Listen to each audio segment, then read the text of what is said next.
Good day, ladies and gentlemen. Thank you for joining Genomma Lab's fourth quarter 2025 earnings conference call. All participants will be in listen-only mode. After today's presentation, there will be an opportunity to ask questions. As a reminder, this meeting is being recorded and will be available for replay from the Investor Relations section of Genomma's website following the call. I'll now turn the call over to Christian Ibanez, Genomma's Head of Investor Relations. Please, go ahead. Thank you, and welcome everyone.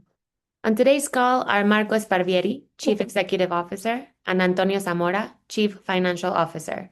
Before we get started, I'd like to remind you that their remarks today will include forward-looking statements, such as the company's financial guidance and expectations, including long-term objectives and forecasts, as well as expectations regarding Genomma's business, products, strategies, demand, and markets. These statements are subject to risks and uncertainties that could cause actual results to differ materially. They are also based on assumptions as of today, and the company undertakes no obligation to update them as a result of new information or future events. Let me now turn the call over to Mr. Marco Sparvieri. Thank you, Chris, and thank you everyone for joining our fourth quarter and full year 2025 earnings call. I would like to begin by expressing my sincere gratitude to our investment community for your continued trust and support. We remain fully committed to delivering strong, sustainable, valuable results, and I am confident that our growth plans will translate into meaningful results. We have maintained close and open communication with our investors and will continue to operate with the highest level of transparency. Please do not hesitate to reach out with any questions beyond this call. We value our ongoing dialogue and look forward to strengthening our relationship with you. Let me address 5 key messages. First, 2025 was a challenging year that tested our fundamentals. The Mexican consumption environment decelerated significantly, and our own execution gaps impacted results. We take full responsibility. Second, the 2025 downturn follows 8 years of consecutive and consistent growth in both sales and margins. That track record reinforces our conviction that this downturn is cyclical and we can emerge stronger. Third, the Q4 sell-in contraction in Mexico was deliberate. It was a decision to normalize elevated retailer inventories following 2 weak OTC and beverage seasons. Sell-out remained relatively stable both in Mexico and in a consolidated basis, confirming that underlying consumer demand remains resilient. Fourth, we responded decisively. We protected the core of the business and unlocked over 1 billion pesos in productivity savings to reinvest in growth initiatives. And fifth, 2026 represents for us a disciplined reset, positioning the company to return to sustainable growth and expand into new revenue streams. Let me now address our long-term trajectory. Over the past 5 to 8 years, consolidated net sales grew at a 7.9% CAGR, while EBITDA grew at an 11.6% CAGR. The faster EBITDA expansion reflects the benefits of vertical integration, manufacturing efficiency, cost containment, and sustained productivity initiatives across the organization. This team has been able to restructure the company, build new go-to-market and manufacturing capabilities from scratch, and delivered significant value. We plan to maintain our track record with a clear and disciplined plan.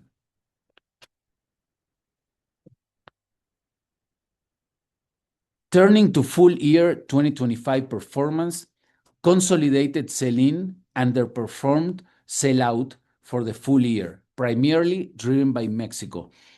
In Mexico, full-year sell-in declined -7%, while sell-out declined a more moderate -3.7%. The Q4 destocking decision explains most of this gap. Outside Mexico, performance was more resilient. LATAM continued to grow. Argentina expanded ahead of inflation. In the US, although the Hispanic consumer environment remains disrupted, the beverage category delivered strong sell-out results with growth, reflecting the company efforts to expand distribution in the region.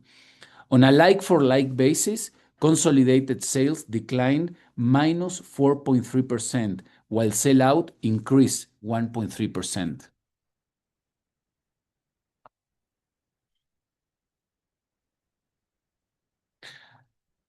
Let's now double-click into the Mexican market. This slide represents growth trends in the Mexican categories where Genomma Lab competes. Over the past 3 years, these categories expanded strongly, supported in part by elevated federal social spending, which decelerated following the 2024 election cycle. Combined with broader macro pressures, this led to a marked slowdown in 2025. The isotonic beverage category experienced a clear pendulum effect. In 2024, severe drought conditions and high summer temperatures drove nearly +60% market growth. In contrast, 2025 saw an unusual rainy and cold summer, resulting in a -5% market contraction. These sharp reversals materially disrupted our summer sell-out projections versus actual demand. Let me go quickly over the macro factors affecting the Mexican categories. First, precipitation. Mexico's central region experienced the highest historical rains within decades. Second, remittances. Mexican remittances decreased -5% in US dollars during 2025, which affected most by the second half of the year with the appreciation of the Mexican pesos. And third, public investment. Mexican public investment has declined over the past 3 years, reaching its lowest level in 2025. Consumer spending continued to grow through 2024, supported by elevated social transfers. As this support plateaued in 2025, consumption weakened accordingly.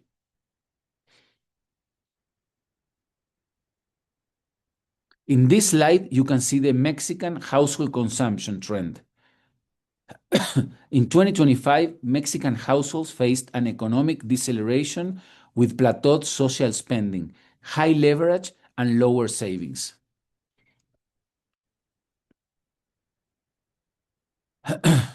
Let me now explain how Genomma faced this challenging environment in 2025.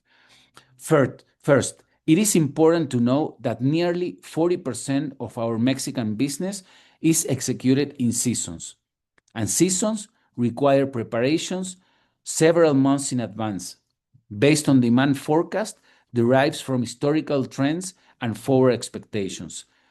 Following several years of strong growth, ranging from high single digits to low teens, we planned 2025 using our most conservative sell-out assumption in 4 years at 7% growth, already anticipating post-election softness.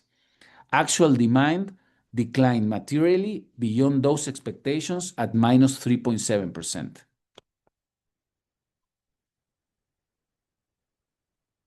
As I mentioned before, seasonality is critical to our model. 38% of Mexico's sales are concentrated in beverage and OTC seasons. Winning requires early warehouse positioning, shelf dominance, and strong opening inventory to secure market share. In Q2, we preloaded beverage based on higher demand expectations. Excessive rainfall led to a contraction in sellout, creating elevated trade inventories. In Q3, we preloaded OTC categories, expecting a strong season to offset beverage weakness. However, we entered the season with already elevated inventories from a flat prior cough and cold season. While the current cough and cold season improved versus prior year, it was insufficient to close the gap. As a result, trade inventories increased further.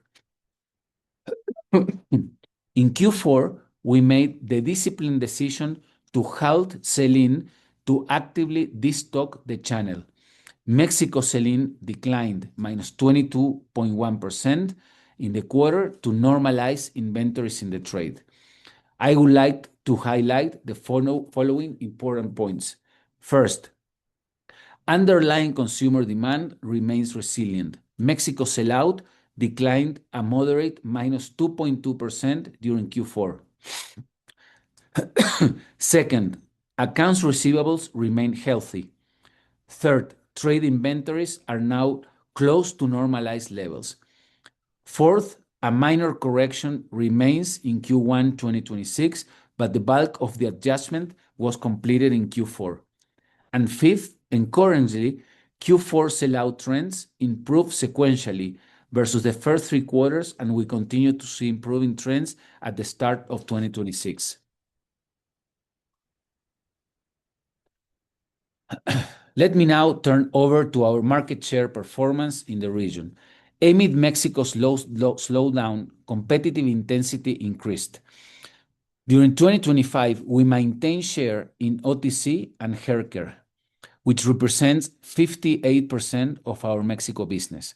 However, we lost share in skincare and more significantly in beverages, areas that will be a priority for our recovery in 2026.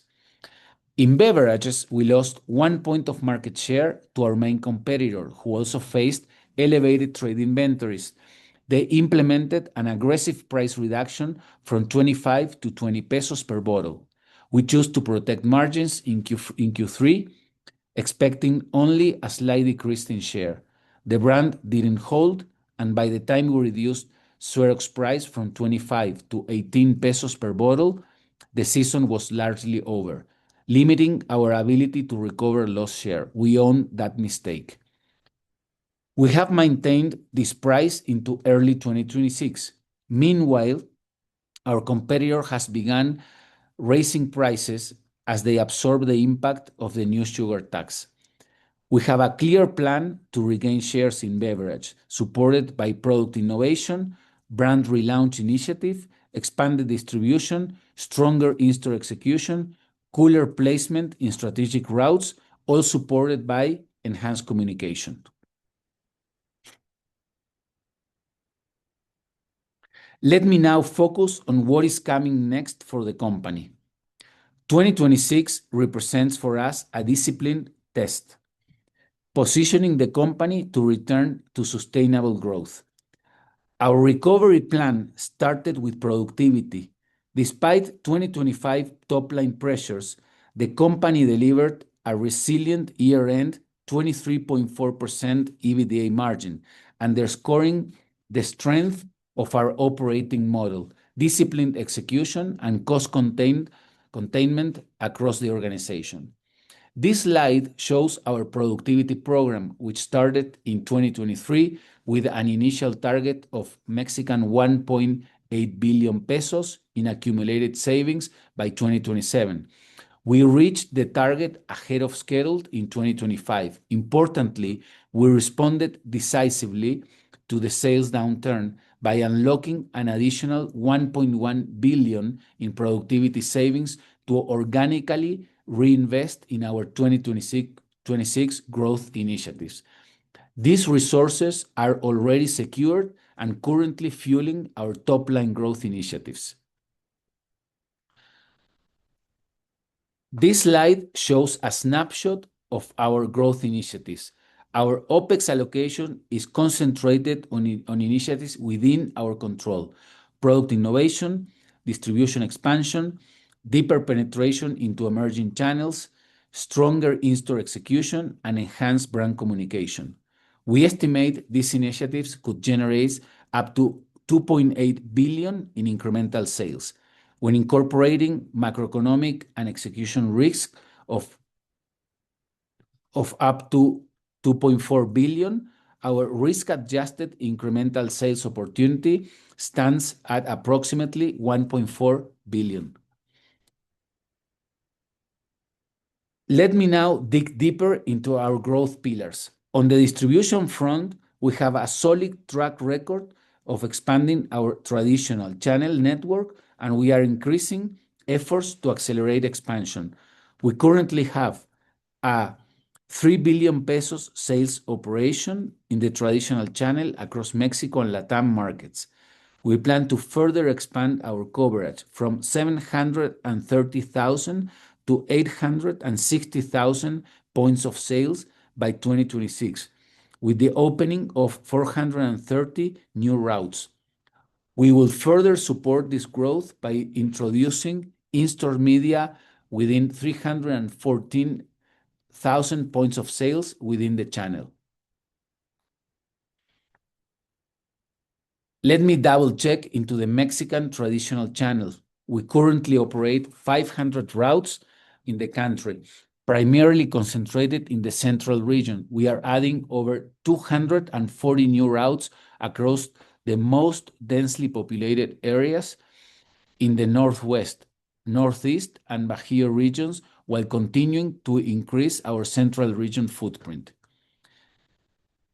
These expansions will increase our direct coverage from 180,000 to over 270,000 points of sales in the traditional channel. We also expect incremental indirect coverage to follow naturally from this direct expansion. Let me now go into the details of our in-store execution plans. While we continue to ramp up the execution of our perfect store model, we are increasing the coverage of our pharmacist recommendation program across independent pharmacies, supported with improved visibility of our brands in the store.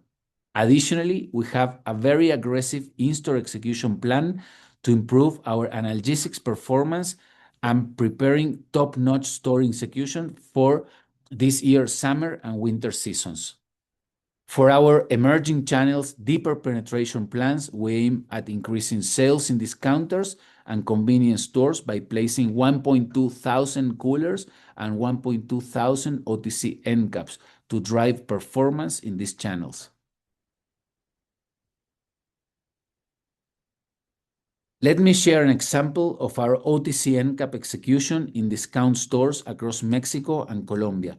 These end caps function as a mini pharmacy within the store, securing premium retail space for our brands. They combine strong brand visibility with dedicated inventory storage behind the display, enabling faster replenishment and more efficient in-store logistics. Another high-growth channel where we are deepening our focus is e-commerce. Today, we generate over 1 billion in sales through this channel. We are investing in traffic generation tools and digital capabilities to drive approximately 30% growth in 2026. Finally, we are increasing our media spend by 28% and optimizing our media strategy toward a more efficient and diversified mix. In 2025, our media investment was concentrated in TV, which represented 87% of spend, with 13% allocated to digital. In 2026, we are rebalancing to a more diversified structure: 50% TV, 30% digital, and 20% across other formats, including out-of-home and spectacular placements. I would like to highlight the following points around our path to growth in 2026. Momentum is rebuilding, progressively returning to our historical growth rate growth rates as Mexico normalizing and executions ramp up. Q1 2026 is picking up. Like-for-like sales growth is expected in the low single digits or closer to flat as we complete inventory normalization in Mexico. Healthy EBITDA at 23% to 23.5% in 2026. We expect higher OpEx and softer sales in the beginning of 2026, and we expect EBITDA margins in the range of 23% to 23.5% while we step up growth investment. In 2027, we expect EBITDA to move back toward 24% as operating leverage kicks in. Strong cash generation. We expect an improved cash backed by disciplined working capital, productivity, and lower CapEx. Before handing it over to Tonio, I would like to finalize by highlighting the following. 2025 was tough, driven by external shocks and execution gaps, and we own it. We learned from our mistakes. Our fundamentals remain strong. 8 years of sustained growth prove we can rebound. Mexico is showing early recovery signs, with gradual growth expected from Q2 onward. Margins stay healthy in 2025, ranging between 2026, ranging between 23% and 23.5%, and will trend back toward 24% in 2027. With over 1 billion in reinvested OpEx, sharper execution, and new revenue engines, I am confident in the company's future. Thank you for your continued support. Tonio, please go ahead. Thank you, Marco, and good morning, everyone. As Marco said, 2025 was a challenging year in which we chose discipline over short-term optics. We operated in a softer consumer environment, deliberately reduced inventories in Mexico, absorbed significant forex volatility, and continued investing in the structural capabilities of the company. Despite this, we expanded margins, generated a strong cash flow, and maintained a conservative balance sheet. Consolidated net sales for full year 2025 reached 17.5 billion pesos, representing a 5.7% year-on-year decline. In constant currency terms and excluding the hyperinflationary subsidiary, like-for-like sales were down 4.3%. Fourth quarter net sales totaled 4 billion pesos, decreasing 13.9% versus prior year. On a like-for-like basis, sales declined 12.9%, largely reflecting forex pressure and our intentional 22% reduction in Mexico sell-in as we work to normalize retailer inventories. Importantly, Mexico sell-out only declined 2%. What changed was inventory, not brand equity, not marketing position, not competitiveness. Full year EBITDA margin expanded 43 basis points to 23.4%, and Mexico expanded 174 basis points to 24.9%. These gains were not cyclical. They reflect structural improvements in manufacturing integration, cost discipline, procurement optimization, and operational efficiency. The company is structurally more profitable today compared to a couple of years ago, even in a softer volume environment. That is the result of intentional operation decisions.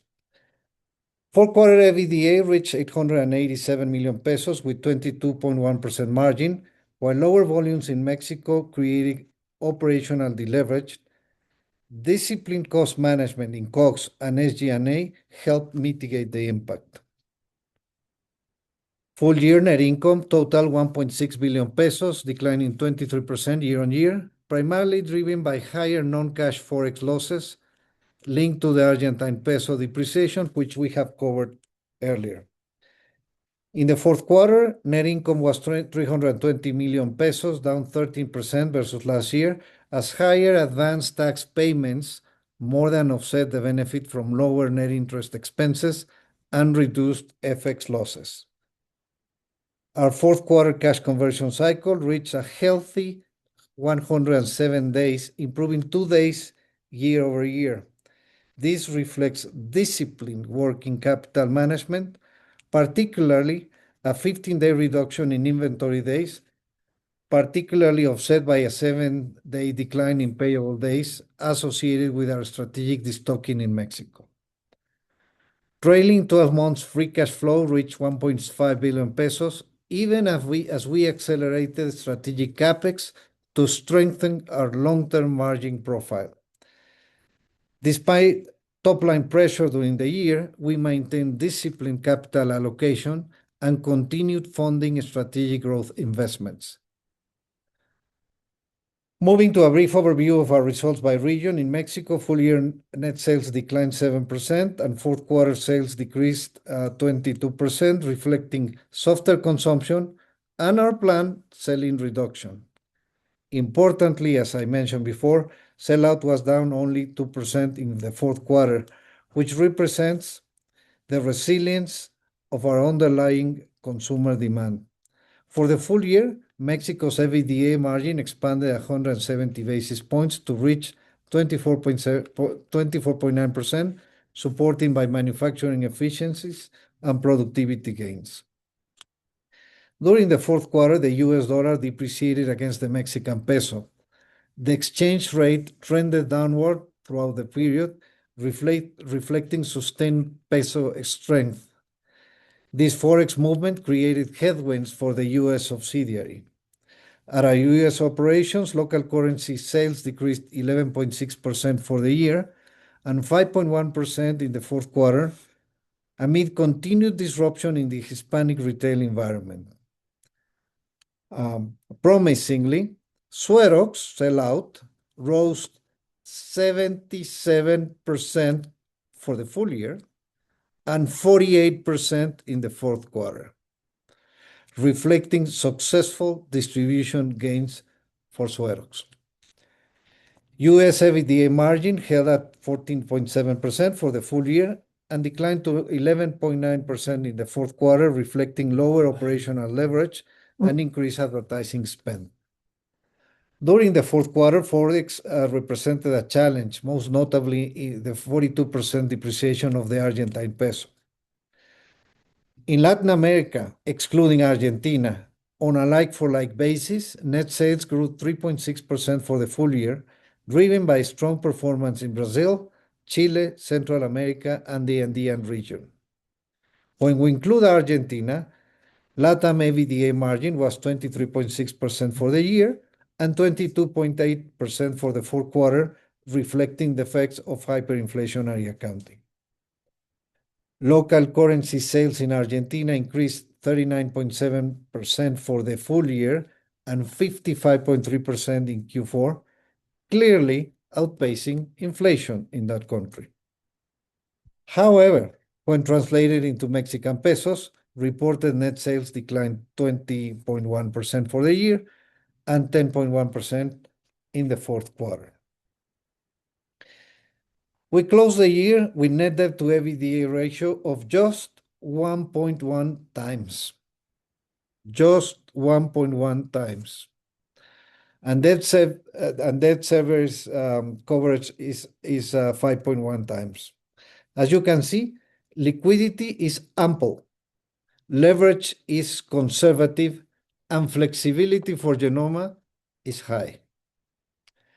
We also maintain our quarterly dividend, reinforcing a balanced capital allocation framework. We paid a cash dividend of 20 cents per share, totaling 200 million pesos, and we remain committed to maintain quarterly dividend payments, reflecting our sustained confidence in our long-term outlook. Before closing, I would like to briefly address recent credit and financing developments that reinforce the strengths of our financial position, particularly in the macro environment we discussed. Credit agencies reaffirm our long-term ratings, including a AA+ rating with stable outlook. HR ratings also reaffirm our short-term dual program rating of HR+1, and Fitch affirmed Genomma S.A.B local rating of AA+ with a stable outlook. These ratings highlight our resilient operational performance, steady cash flow profile, and prudent financial policy, allowing Genomma Labs to access the debt capital markets at competitive spreads, reflecting continued confidence in our financial discipline. During the fourth quarter, we remain active in our CEBURs or local bond issuances, placing over 370 million pesos in the Mexican market at competitive spreads. Importantly, our ability to raise capital under attractive terms, even in a softer sales environment, reflects market confidence in our margin resilience, productivity program, and long-term growth trajectory. In closing, in summary, we made deliberate decisions in 2025 to protect long-term value over short-term appearance. We strengthened our cost structure. We normalized our commercial base. We preserved financial flexibility. We continued investing in several growth platforms that Marco described earlier.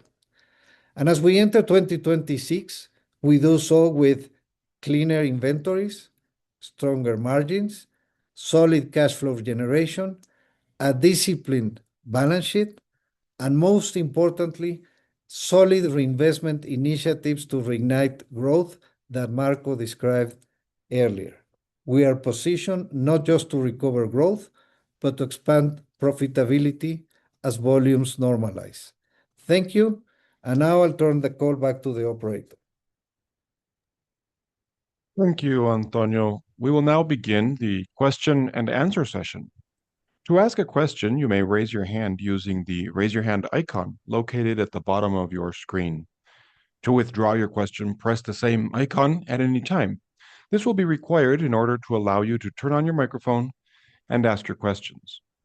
One moment, please, while we hold for questions.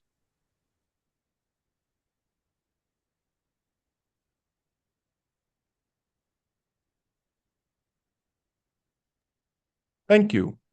Our first question comes from Alvaro Garcia with BTG Pactual.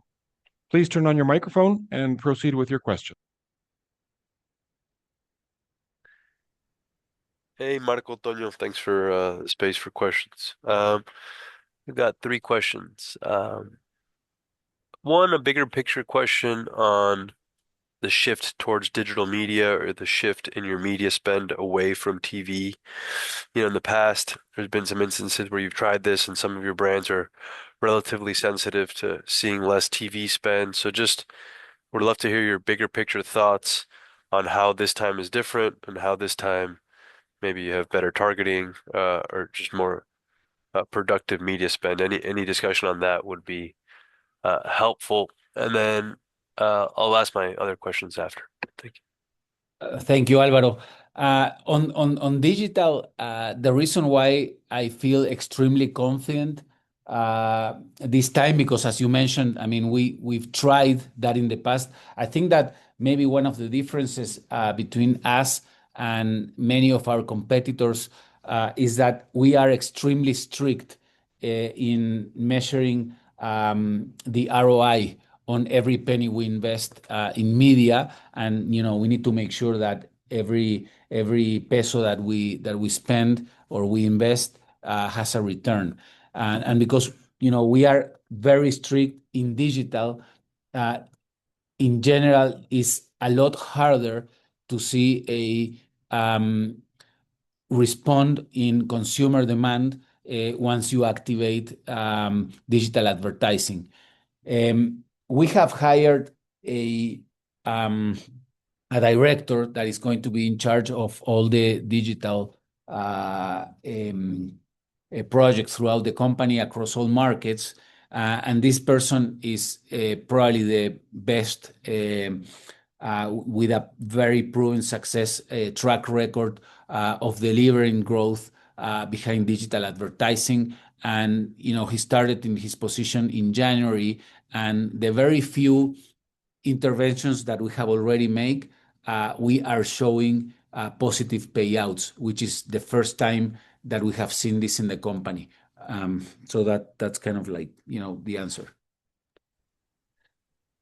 Great. And then, yeah, I'll cycle back in the queue, but I'll ask one more for now, which is on Argentina. We saw a 50% growth in local currency in the fourth quarter, which I thought was actually quite strong. And I was just wondering if that was a function of easier comps. I know in recent meetings you've mentioned some, heightened competitive pressures there. But obviously, I understand that the result in pesos, but I felt like the result in local Argentine pesos was quite strong. So if you can give us some color on that would be helpful as well. Thank you. Yeah, it's a combination of easier comps because we had a situation. I don't want to get too technical here, but we had a situation in which, like, one of the forms that we sell with Tafirol got out of PAMI, which is the social service in Argentina, and we had that, like, a comparison for the past 12 months prior to the fourth quarter, and that ended in the fourth quarter. So one is easier comps, as you mentioned, and the other one is the ongoing plans that we have across the board with, like, this morning I saw the Suerox data reaching highest market share levels ever in Argentina. Tafirol also reaching a very high level of share by the end of the quarter four.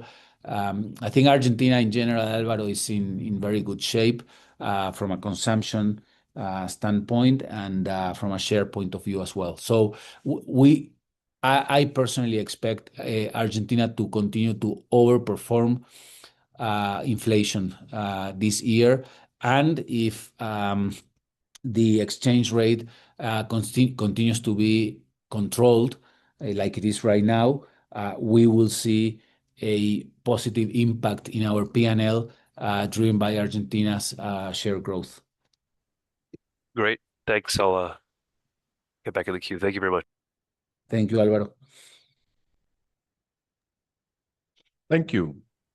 Our next question comes from Froylan Mendez with JP Morgan. Please turn on your microphone and proceed with your question. Hello, Tonio, Marco, Christian. Thank you for taking my question. Given all the several growth initiatives and your thoughts on how much should that flow this year, 2026 versus 2027, can you give us some sense of top line growth expectations in peso terms for this year? Or what are you thinking so far? And secondly, if we were to see the where your confidence lies more, is it on top line growth for this year or maintaining margins in the levels that you have mentioned for the guidance? What has less risk to not be achieved given any changes in the macro effects, etc.? Thank you. Okay.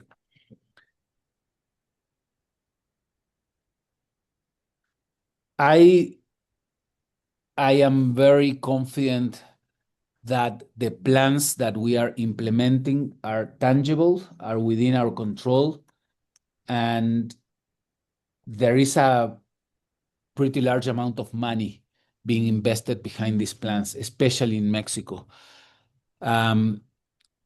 So from a top line point of view, I do expect the first quarter to continue to be soft, even though we are seeing very clear signs, early signs of demand recovery. We are showing now sellout growth in Walmart, for example, which is the largest customer for the company globally. We are starting to see our sellout grow in the positive territory in the past few weeks. And that is directly related to the investments and to the plans that we are implementing in Mexico. Nevertheless, we do recognize that the Mexican consumer environment in general continues to be soft across the board. And so while we are extremely confident about the plans and the expectations for growth, I want to be cautious in the short term because we do expect the first quarter uh, to um, to maybe decline in the single digits or be closer to flat.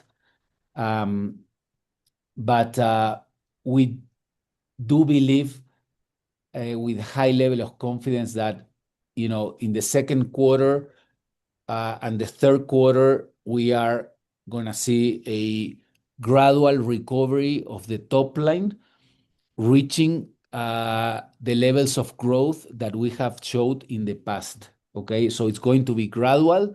The short term will continue to be a little bit painful, but we do expect that these initiatives will put the company back to growth by the second or the third quarter, and then 2027 should be a very good year for the company. On margin, we will continue to operate this business in a very disciplined way. So I am very confident that the guidance that we are proposing for this year, that is in the range of 23 to 23.5%, will be delivered. We have the plans to deliver that. We are lowering a little bit the guidance on margin because we believe that we might need a little bit more investment to reignite growth in the top line. So we want to be a little bit more cautious on the expectations for margin, but that's going to be a short-living thing.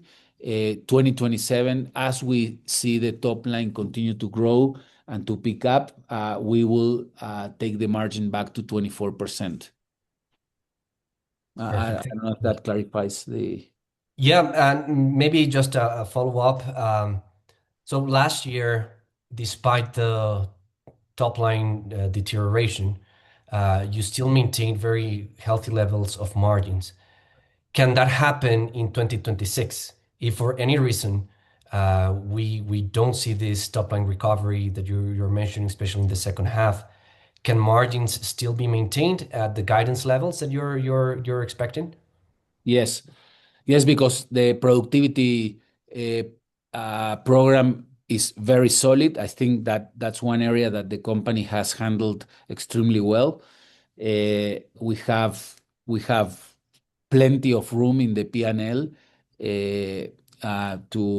to support any surprises in the top line. I hope we don't have to use it, but we have enough room to support any issues in the top line.